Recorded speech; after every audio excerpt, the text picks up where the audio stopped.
अस्सलामुअलैकुम एवरीवन, मैं आपको अपने छोटे से नन्हे-मुन्ने से व्लॉग में खुशामदीद कहती हूँ और अपने बहन-भाइयों से मैं एक रिक्वेस्ट भी करती हूँ कि अगर अभी तक आपने मेरा चैनल सब्सक्राइब नहीं किया तो मेरा चैनल सब्सक्राइब करें, वीडियो को लाइक करें और ज़्यादा से ज़्यादा शेयर करिएगा। जिस टाइम मैं इसको लेने पहुंची हूँ, कसाई घर में आ चुके थे और यहाँ से सारी रौनकें भी खत्म हो चुकी हैं। अब यही हमारा एक बैल रह गया था, बाकी उनके वो बैल छोटे वाले हैं। ये व्लॉग शूट करने से पहले तो मेरा यही इरादा था कि साथ-साथ मैं व्लॉग बनाऊँगी और साथ-साथ अपने मोमेंट कैप्चर करके आपको दिखाऊँगी। लेकिन वक़्त इतना ज़्यादा हो चुका था, अभी ऑलमोस्ट जब मैं इसको लेने आई हूँ 3 बज चुके थे और सब कुछ इतना जल्दी-जल्दी हुआ है कि मैं साथ-साथ क्लिप्स मैंने जस्ट शूट की हैं, लेकिन मैं साथ-साथ अपनी वॉइस रिकॉर्ड नहीं कर सकी। इसीलिए मैं बाद में वॉइस कर रही हूँ। कहीं-कहीं वॉइस होगी क्लिप्स में और कहीं-कहीं आपको मेरी ही वॉइस सुननी पड़ेगी।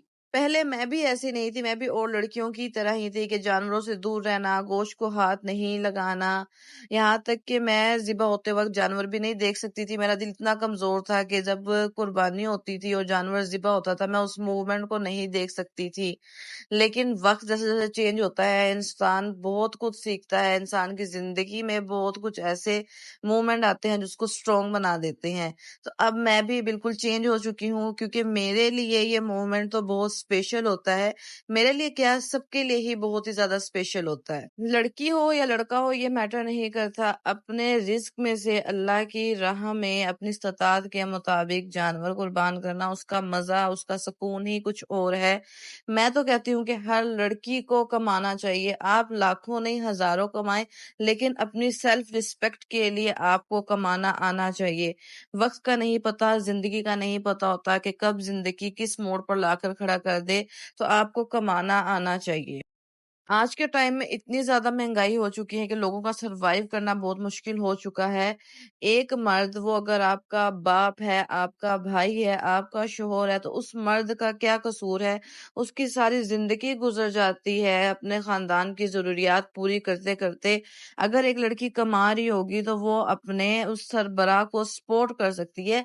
कम से कम अपने एक्सपेंस पूरे करके वो उसको 1% तक तो सपोर्ट कर ही सकती है। अब घर आ चुके हैं। अम्मी की ये फरमाइश थी कि गर्मी बहुत ज्यादा है, इसको पहले नहलाते हैं, खिलाते पिलाते हैं और उसके बाद अल्लाह की राह में कुर्बान करेंगे।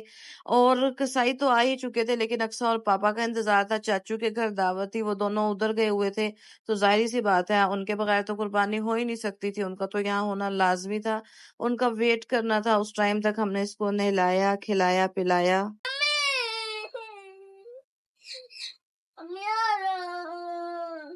हादी अपने बैल को नहलाने लगे। हादी ने अपनी जिद तो पूरी करनी थी ना, तो ये अपना शौक पूरा करना है। खुद ना खुश हो रहा है। हादी की जरा खुशी चेक करें।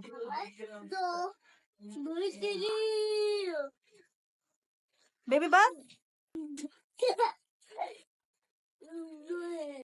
नहलाने के बाद अब मैं इसको दाल खिला रही हूँ, लेकिन इसने दाल नहीं खाई थी। और साथ ही मैंने एक छोटा सा कैमरा मैन आज अपने साथ रखा हुआ था, जो साथ साथ मेरी वीडियो शूट कर रहा था। इसे थोड़ी सी दाल चखी, उसके बाद नहीं खाई और मैं मुझे कह रही थी कि ये नहीं खाएगा, नहीं खाएगा। मैंने कहा नहीं जी, मैंने तो खिलानी ही है, लेकिन इसने थोड़ी सी खाने के बाद फिर छोड़ दी थी। ये मेरे रेडी होने की क्लिप है। मैंने जस्ट हेयर स्टाइल ही करवाया था, मेकअप नहीं करना था क्योंकि बहुत ही ज़्यादा गर्मी है। इतनी गर्मी में मुझसे तो मेकअप नहीं होता, लेकिन मैंने सोचा था कि प्रॉपर इंट्रो बनाऊंगी, ड्रेस दिखाऊंगी, बट इतना टाइम ही नहीं था।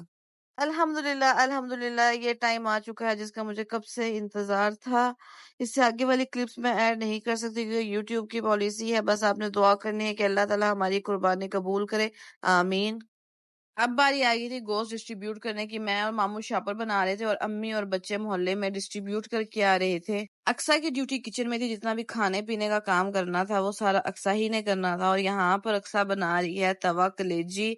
मुझे तो कलेजी पसंद नहीं है, लेकिन जाहिर सी बात है सबने खानी थी, कसाईयों को देनी थी, तो यहाँ पर वो कलेजी रेडी हो रही है। अब ये टाइम हो चुका था और मैं निकली हूँ रिश्तेदारों तक गोश्त पहुंचाने, क्योंकि रिश्तेदार जो हमारे हैं वो थोड़ी दूर दूर रहते हैं। काफ़ी ज़्यादा देर हो चुकी थी और चमड़ा पहुँचाने का मस्जिद में काम ये भी मैंने ही इस बार किया है। पहले घर से ले जाते थे, लेकिन अब देर बहुत ज़्यादा हो चुकी थी, तो ये काम भी फिर हमने खुद ही किया है। आज का व्लॉग आपको वॉइस ओवर के साथ देखना पड़ेगा क्योंकि इतनी ज़्यादा बिजी रूटीन है कि मैं साथ-साथ बस क्लिप्स ही बना सकी हूँ। वॉइस रिकॉर्ड नहीं कर सकती थी क्योंकि इतना ज़्यादा रश था और टाइम भी नहीं था। बस जो-जो क्लिप्स मिलती गई हैं बनाती गई हूँ। आई होप आपको ये व्लॉग पसंद आया होगा। अगर मैं अब आपको टाइम दिखाऊँ तो देख सकते हैं तकरीबन 9 बज चुके हैं और अभी कुर्बानी करके गोश्त डिस्ट्रीब्यूट करके फारिग हुए और रोड पर अच्छा ख़राब हो गया था। तो अब मैं घर जा रही हूँ। काइंडली वीडियो को लाइक करिएगा, शेयर करिएगा। Thank you so much. Bye bye.